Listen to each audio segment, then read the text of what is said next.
So today we are going to have a program on correlation, and we are using the Karl Pearson method to find out the correlation between the two series. ये आपको पता ही होता है कि correlation के case में क्या होता है कि x सीरीज होती है, एक y सीरीज होती है, और हम लोगों ने रिलेशन फाइंड करना होता है कि जो ट्रेंड चल रहा है दोनों सीरीज में, उनमें आपस में क्या कितना वो कितनी को कोरिलेट करती हैं, और इसकी जो वैल्यू है वो -1 से +1 के बीच में ही जो है वो लाई करती है आपकी कोरिलेशन की. So उसके लिए there are so many methods, but today we are going to have a program on correlation using the method Karl Pearson method. Karl Pearson method को यूज करके जो है हम कोरिलेशन जो है वो फाइंड करेंगे. और हमें पता ही है इस केस में, आपको पता है कि इसमें एक्स सीरीज गिवन होगी, वाई सीरीज गिवन होगी, आपको एक्स का मीन निकालना होगा, आपको वाई का मीन निकालना होगा, एंड देन आपको जो आपका एक्स है उसमें से एक्स मीन माइनस करना होगा, जो वाई सीरीज है उसमें से वाई मीन माइनस करना होगा. देन आपको X, and then we will discuss it one by one, जो है इसको हम डिस्कस करते जाएंगे ताकि हम लोग इसको जो है वो निकाल सकें. So we will have a new file, एक नई फाइल हम बना लेते हैं और इस प्रोग्राम को हम सेव कर लेते हैं कोरिलेशन के नाम से, correlation.cpp. and today we are going to have a program to find correlation using Karl Pearson's method. So इसमें सबसे पहले क्या होगा, that we have to include few files, that is iostream file, then we have to include this console input output file, and then we have to use this main function, and then what we have to do, we have to go for some arrays. array declare करने पड़ेंगे हमें. we can take a float array or integer array. it's better to take float array. the reason ये होता है कि sometime आपका जो division है, जो result है वो decimal में आते हैं, so it is better to work on same data type. so we are having two arrays. one is x array to enter the x value, maximum value you can enter 100. then second one is the y array, you can enter maximum 100 values in the y array. so this is what, and then we are using some variables. One n I is for the looping variable, and n is the number of element you are going to enter. then we are using this clear screen to clear the output screen. it's a function. definition of this function is in the conio.h file, console input output.h file. so we are going to display the message, enter the size of data, enter the size for the series, and we are going to read in n. so n is the size of the series, and then we have to enter the, again you must know that you must then you have to enter the values for x series and y series. so we have to print the message, enter the values for x series, and then you have to enter the less than equal to 100. ये आपको पता ही है कि enter the size यहीं पर करा देते हैं, enter the size for series less than equal to 100, कि 100 से छोटा ही एंटर करो क्योंकि हमारा मैक्सिमम साइज जो है वो 100 है. And then we have to use this for loop, i is equal to 0, i less than n, i plus plus.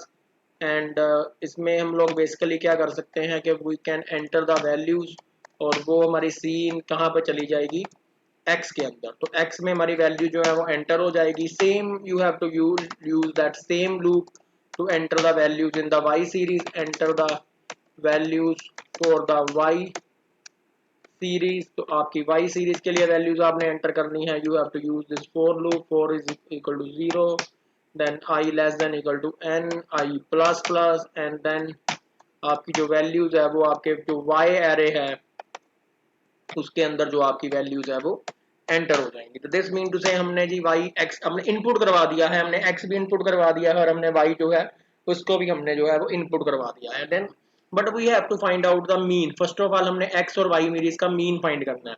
तो this mean to say what we have to do, we have to take sum x, एक x का sum निकालना पड़ेगा, we have to take sum Y, एक हमें Y का sum निकालना पड़ेगा, एक आ जाएगा मीन एक्स और एक आ जाएगा आपका मीन वाई। तो एक एक्स मीन हो जाएगा, तो एक एक्स का मीन बन जाएगा, एक वाई का मीन बन जाएगा। तो पहले तो हमें समेशन एक्स बाय एन होता है फॉर्मूला उसका, तो सम एक्स कर देंगे यहाँ पर, सम एक्स प्लस एक्स आई, तो इससे एक्स सीरीज का सम हमारे पास आ जाएगा। और यहाँ पर हम लोग कर देंगे सम जो वाई सीरीज है उसका हम सम निकाल देंगे, तो यहाँ पर हम सारी वाई की वैल्यूज एंटर कर देंगे। तो दिस मीन टू से इस तरीके से क्या होगा, हमने जो है समेशन एक्स भी निकाल लिया और समेशन वाई भी निकाल लिया। अब मीन निकालना है, तो मेरा जो मीन एक्स है वो किसके बराबर है, वो सम एक्स डिवाइडेड बाय एन के बराबर है। और जो मेरा मीन वाई है वो किसके बराबर है, वो मेरा summation Y, sorry summation Y by N के बराबर है। तो मैंने मीन निकाल लिया है, एक्स सीरीज का भी मैंने मीन निकाल लिया है, वाई सीरीज का भी। तो ये जो दो चीजें हैं वो हमने कर ली हैं। नेक्स्ट हमारे पास क्या आता है कि अब हमने एक्स जो एलिमेंट है उनमें से एक्स का मीन माइनस करना है, और जो वाई के जो एलिमेंट है उनमें से हमने वाई का मीन माइनस करना है। So now we have to again use that loop, हम उस लूप को यूज करेंगे जिससे हमने वैल्यूज एंटर करवाई थी, and same loop we will use because and then we can replace, हम रिप्लेस कर सकते हैं। हम करेंगे जी x i is equal to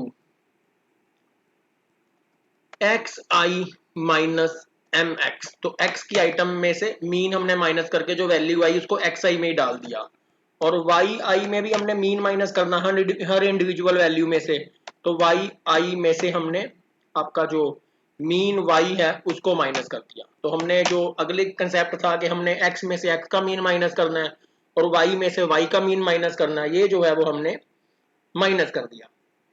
अब हमें चाहिए कुछ सम, अब हमने निकालने हैं कुछ सम। वो सम कौन कौन से हैं, एक तो हमें जो ये अब वैल्यू आई है एक्स आई की, इसको वाई आई की वैल्यू से मल्टीप्लाई करना है और उसका हमने सम निकालना है। तो इसके लिए हम, ये आपका बन जाएगा समेशन एक्स वाई। तो एक समेशन एक्स वाई आपने निकालना है, तो एक्स वाई समेशन निकालने के लिए हम एक फॉर यहाँ पर ले लेंगे, समेशन एक्स वाई नाम का एक वेरिएबल ले लेते हैं, उसकी इनिशियल वैल्यू 0.0 रख लेंगे। तो इसमें बेसिकली क्या आ रहा है, समेशन एक्स वाई के अंदर हमारे पास आ रहा है summation x y is equal to summation x y plus x i multiply by y i. और एक्स आई और वाई आई में क्या है, एक्स के अंदर अब है एक्स माइनस मीन और वाई के अंदर क्या है वाई माइनस मीन। तो ये जो हमारा पहला जो रिजल्ट है वो समेशन एक्स वाई निकालने का, वो जो है वो इस तरीके से हम लोग जो है वो फाइंड कर लेंगे। नेक्स्ट हमें चाहिए कि हमने जो हमारे पास वैल्यू आई है ये वाली, दिस इज एक्स आई, हमें इसका स्केयर का सम चाहिए, और दूसरा जो वाई आई वैल्यू आई है हमें इसका जो है वो स्केयर का सम चाहिए। एक तो इसका स्केयर निकालना है प्लस हमें उसका सम चाहिए। तो उसके लिए अगेन हमें हमें करना पड़ेगा, हम दो वेरिएबल लेंगे, इसमें हमारे पास आ जाएगा एक वैल्यू समेशन एक्स का स्केयर चाहिए हमें, एक हमें समेशन एक्स का स्केयर चाहिए, उसको भी शुरू में 0.0 मान लेते हैं। एक हमें समेशन वाई का स्केयर चाहिए, उसको भी हम शुरू में 0.0 मान लेते हैं। तो उसको निकालने के लिए भी अब हमें क्या करना पड़ेगा कि अभी तक हमारे पास जो वैल्यूज हैं वो सम तो हमने निकाल लिया है, देन हम निकालेंगे समेशन एक्स स्केयर। कैसे निकालेंगे, is equal to summation x square plus x i multiply by x i. तो इस तरीके से जो आपका समेशन एक्स स्केयर है, एक्स आई से मल्टीप्लाई होगी तो उसका स्केयर आ गया, और सबका टोटल जो है वो एस एक्स टू के अंदर आ गया। ऐसे ही हमारे पास एस वाई टू है जो कि समेशन वाई का स्केयर है, इसमें समेशन वाई स्केयर की जो वैल्यू इनिशियल है उसमें जो वाई की वैल्यूज हैं उनके स्केयर आते जाएंगे और वो ऐड होते जाएंगे। तो हम इस तरीके से जब वाई आई को वाई आई से मल्टीप्लाई करेंगे, हम बेसिकली वाई का स्केयर निकाल लेंगे उस इंडिविजुअल का, और उसको फिर जब एस वाई टू में एंटर करवाएंगे तो जो सारा जो सम है वो इसके अंदर जो है वो एंटर हो जाएगा। तो दिस मीन टू से हमने अब मीन भी निकाल लिया, हमने एक्स माइनस मीन भी कर लिया, हमने जो एक्स माइनस मीन है और जो एक्स की सीरीज का एक्स माइनस मीन है और वाई माइनस मीन है उनको मल्टीप्लाई करके उनका टोटल निकाल दिया, एस एक्स वाई में आ गया। जो एक्स माइनस मीन था उसका स्केयर निकाल के उसका सम निकाल लिया, जो वाई माइनस मीन था उसका स्केयर निकाल के उसका सम निकाल लिया। तो सारी वैल्यू जो है वो ऑलमोस्ट जो है वो हमारे पास जो है वो आ चुकी है। नाउ अब हमने क्या करना है, कोरिलेशन फाइंड करनी है। Now we have to find out the correlation, और कोरिलेशन को बेसिकली हम आर जो है उससे रिप्रेजेंट करते हैं। जो आर होता है, R is use to represent the correlation. तो एक वेरिएबल ले लेते हैं हम R, and now we have to find out the correlation. हमने क्या फाइंड आउट करना है, हमने कोरिलेशन फाइंड आउट करना है। तो हम लिखेंगे आर इज इक्वल टू, तो ये फॉर्मूला है। फॉर्मूला क्या है, वो है जी summation x y, summation x y, summation x y ये हमारे पास है, डिवाइडेड बाय ब्रैकेट के अंदर square root of, S Q R T, square root of x, summation x square multiply by summation y square. तो summation x two multiply by summation y two. तो ये क्या है, this is the formula to find out the correlation. तो इस तरीके से आप क्या कर सकते हो, you can find out the correlation. And then हमने स्क्रीन पे लास्ट में डिस्प्ले करा देना है कि कोरिलेशन क्या है। तो हम लिखेंगे जी correlation is equal to, correlation is equal to,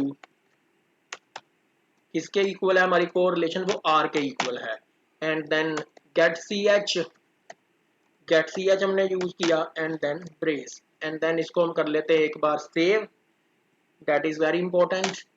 compile करते हैं, एरर जितनी आएंगी उनको देखते हैं भी कितनी एरर आई है। एक एरर आई है, S Q R T should have prototype. इसका मतलब क्या है कि जो एस क्यू आर टी है वो एक मैथ का फंक्शन है, और उसके लिए आपको math dot H header file जो है वो आपको अपने प्रोग्राम के अंदर इंक्लूड करनी पड़ती है। उसको हमने अब इंक्लूड कर दिया है। अगेन हमने इस फाइल को सेव कर लिया है, यस इसको सेव किया है, देन इसको कंपाइल करेंगे।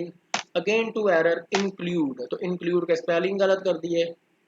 लो जी, इसको अब हम सेव कंपाइल करेंगे, नो एरर, रन करेंगे तो आपके सामने आएगा भी। मैं बताओ कितनी वैल्यूज एंटर करनी है, 10 वैल्यू जो है वो हम एंटर करेंगे।